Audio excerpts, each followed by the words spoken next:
휴대폰이 안 팔려서 휴대폰 가게가 망한 줄 아셨나요? 정반대입니다. 작년에도 스마트폰은 1357만 대나 팔렸고 국내 이동통신회사는 인구보다 많은 6200만 개에 달했습니다. 통신 3사의 합산 매출도 무려 59조 원을 넘겼습니다. 그런데 바로 그 해 전국 휴대폰 판매점 816곳이 문을 닫았습니다. 폰도 팔리고 통신사도 돈을 버는데 정작 폰을 팔아준 가게들만 하루에 2곳씩 사라진 겁니다. 손님은 대체 어디로 간 걸까요? 그리고 휴대폰 가게에서 사라진 돈은 지금 누구에게 흘러가고 있는 걸까요? 분명 돈이 없는 시장은 아니었습니다. 그런데 어느 순간부터 가게 문을 열고 손님을 맞아도 사장님에게 남는 돈은 하나씩 사라지기 시작했습니다. 대체 어디서부터 잘못된 걸까요? 불과 10여 년 전만 해도 휴대폰 판매점은 문을 닫는 업종이 아니라 서로 문을 열려고 달려들던 업종이었습니다. 갤럭시 신제품이 출시되는 날이면 매장 앞에 줄이 생겼고 번호표를 뽑은 손님들은 전시된 새 폰을 만지며 자기 차례를 기다렸습니다. 전국 판매점은 약 3만 곳, 지금의 거의 2배였습니다. 통신사들은 신규 창업자를 공개 모집했습니다. 이 장사는 안전해 보였습니다. 2년마다 새 폰이 나오고 다른 통신사 고객 한 명을 데려올 때마다 수십만 원이 떨어졌습니다. 손님이 알아서 찾아오는 구조였어요. 사람들은 이 가게가 휴대폰이 존재하는 한 계속될 거라고 믿었습니다. 하지만 이 업종을 무너뜨린 건 손님이 휴대폰을 사지 않게 된 것이 아니었습니다. 휴대폰은 여전히 팔렸습니다. 다만 손님이 매장 문을 열고 들어올 때마다 사장님에게 떨어지던 돈이 보이지 않는 곳에서 하나씩 잘려나가기 시작했습니다. 붕괴는 거리의 빈 점포가 아니라 매달 통신사가 보내는 정산표에서 먼저 시작됐습니다. 판매점 사장님이 폰 한 대 팔면 얼마나 남을까요? 상상해 봅시다. 손님이 들어왔어요. 갤럭시 신형, 출고가 130만 원짜리. 30분 동안 요금제 설명하고 약정 서류 작성하고 기존 데이터 이전까지 도와줬습니다. 손님이 나갑니다. 사장님이 이 거래에서 가져가는 건 통신사로부터 받는 판매 장려금입니다. 폰 한 대당 평균 30만 원 안팎이에요. 30만 원. 많아 보이죠?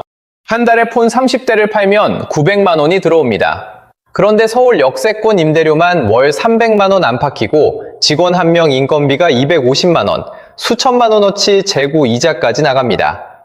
다 빼고 나면 사장님 손에 남는 돈이 알바비만도 못할 수 있어요. 그런데 이게 다가 아닙니다. 이 구조에는 더 큰 함정이 있어요. 대리점 수익의 핵심이 사실 단말기 판매 장려금만이 아니에요. 번호 이동, 즉 다른 통신사 고객을 데려오는 거에서 나오는 장려금이 기기 변경보다 2배에서 3배 높거든요. 손님이 SKT에서 KT로 옮기면서 폰을 살 때 그게 사장님한테 제일 남는 장사입니다. 2012년에 번호 이동 건수가 1년에 1256만 건이었습니다. 지금은요? 452만 건입니다. 10년 사이에 3분의 1로 줄었어요. 제일 남는 장사가 3분의 1로 쪼그라든 겁니다. 가게 문을 열고는 있는데 진짜 돈이 되는 손님이 안 오는 상황이 된 거예요. 근데 이 번호 이동이 왜 이렇게 줄었냐? 이걸 보면 그 다음 충격이 기다리고 있습니다. 손님들이 휴대폰을 바꾸지 않는 게 아닙니다. 휴대폰은 바꾸는데 대리점 바깥에서 바꿉니다. 쿠팡에서 갤럭시를 삽니다. 편의점에서 유심을 삽니다. 끝입니다. 지금 이동통신 가입자 4명 중 1명이 이 방식으로 폰을 바꿉니다. 알뜰폰 가입자만 860만 명. 대리점 문을 열어야 할 이유가 없는 사람들이 그만큼 생겼습니다. 사람들은 여전히 폰을 바꿉니다. 대리점 없이요. 그 순간이 실제로 어떤 장면인지 보면 이 구조가 왜 멈추지 않는지 보입니다. 대리점에서 손님이 사라지는 순간은 생각보다 조용합니다. 새 갤럭시를 사러 들어온 직장인 앞에 직원이 계산기를 내밉니다. 단말기 값은 내려가지만 월 8만 원대 5G 요금제를 6개월 유지해야 하고 부가 서비스도 몇 개 붙습니다. 직원이 조건을 하나씩 설명하는 동안 손님은 자기 휴대폰을 꺼내 같은 모델을 검색합니다. 화면에는 자급제 가격과 월 2만 원대 요금제가 동시에 뜹니다. 손님은 잠시 계산기를 바라보다가 말합니다. 조금 더 알아보고 올게요. 직원도 익숙하다는 듯 고개를 끄덕입니다. 하지만 매장 문이 닫히는 순간 그 거래도 함께 끝납니다. 손님은 엘리베이터를 기다리면서 온라인으로 같은 기기를 결제하고 퇴근길에 유심을 삽니다. 예전에는 직원의 설명을 30분 들어야 했던 개통이 몇 번의 터치로 끝나버립니다. 더 무서운 건 이 손님이 다음 휴대폰을 살 때입니다. 처음 한 번 나간 손님은 다음 폰을 살 때 아예 들어오지 않습니다.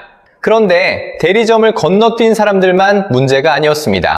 여전히 매장에서 폰을 사려는 마지막 손님들조차 동네 가게가 아닌 전국에서 가장 싼 몇몇 장소로 몰려가고 있었습니다. 대리점에서 살 마음이 있는 사람들, 그러니까 번호 이동도 하고 싶고 새 폰도 사고 싶은 사람들, 이 손님들은 어디로 갔을까요?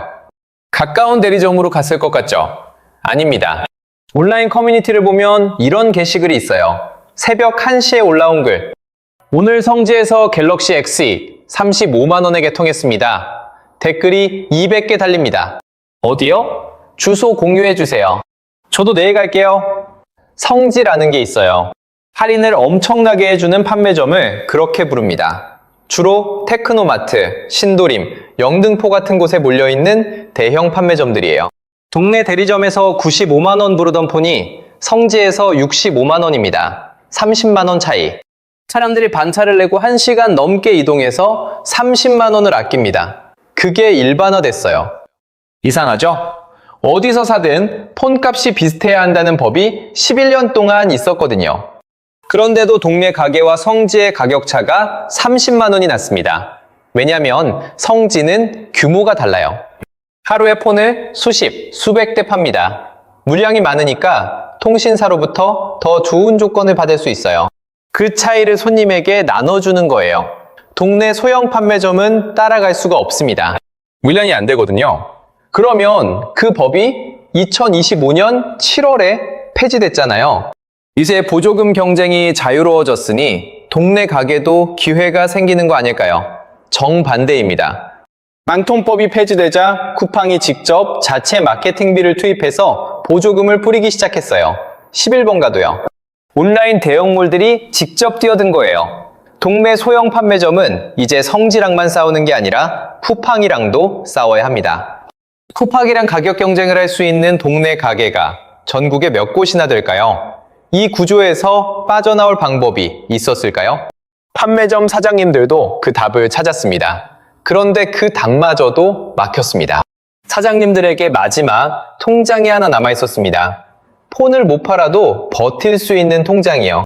과거에 개통시켜 놓은 고객이 계속 그 통신사를 쓰는 한 요금의 일부가 매달 사장님 계좌로 들어왔습니다. 가입자 10,000명이면 한 달에 2천만 원. 폰이 안 팔려도 이걸로 버텼습니다. 그런데 이 통장이 두 방향에서 동시에 비어가기 시작했습니다. 한쪽에선 가입자들이 알뜰폰으로 빠져나갔습니다. 알뜰폰으로 옮기는 순간 수수료는 끊깁니다. 내가 개통시킨 고객인데 더 이상 내 고객이 아닌 겁니다. 다른 한쪽에선 새 폰을 살 때 비싼 5G 요금제를 강제할 수 없게 됐습니다. 5G 폰에 2만 원짜리 LTE 요금제를 꽂아도 됩니다. 손님을 비싼 요금제에 묶어두던 마지막 수단마저 사라진 겁니다. 번호 이동 장려금, 관리 수수료, 요금제 강제. 세 개가 순서대로 잘려나간 결과가 작년 한 해 816곳입니다. 그런데 이 숫자보다 더 무서운 일이 폐업한 가게 바깥에서 벌어지고 있었습니다. 은행 창구에서 만들던 주식 계좌가 앱 안으로 사라졌듯 한번 직접 해본 사람은 다시 대리점으로 돌아오지 않습니다. 그리고 판매점이 잃은 건 그 손님이 오늘 낸 돈만이 아닙니다. 2년 뒤 새 폰을 살 때의 매출, 번호 이동할 때의 장려금, 매달 들어오던 관리 수수료까지 손님 한 명이 문을 나간 것이 아니라 그 손님에게서 앞으로 발생할 몇 년치 돈이 함께 빠져나간 겁니다. 그런데 이상하죠? 휴대폰은 여전히 팔리고 요금은 매달 꼬박꼬박 빠져나갑니다. 대리점에서 사라진 돈은 증발한 게 아닙니다. 가게 문을 건너뛰어 다른 곳으로 흘러간 겁니다. 그 돈이 어디로 갔는지 보면 이게 왜 동네 사장님만의 문제가 아닌지 보입니다. 동네 사장님, 셔터가 내려가는 동안 쿠팡은 갤럭시 판매 페이지를 올리고 삼성은 대리 정보까지 직접 가져가고 통신사는 보조금 안 써도 되는 구조가 됐습니다. 대리점이 사라질수록 통신사 지출은 줄어들고 가입자는 알뜰폰을 통해 그대로 유지됩니다. 통신 3사 2024년 합산 매출이 59조 2,362억 원이에요. 그리고 이 돈으로 뭘 하고 있냐? AI 인프라와 데이터 센터에 투자하고 있습니다. 동네 판매점 사장님이 셔터를 내리는 그 자리에서 통신사는 서버를 사고 있습니다. 그리고 이 구조가 소비자를 갈라놓습니다. 같은 폰으로 같은 유튜브를 보는데 아는 사람은 연 30만 원, 모르는 사람은 96만 원, 해마다 66만 원이 갈립니다. 오늘 부모님 휴대폰 요금제 한번 열어보세요. 결국 휴대폰 대리점은 휴대폰이 안 팔려서 무너진 것이 아닙니다.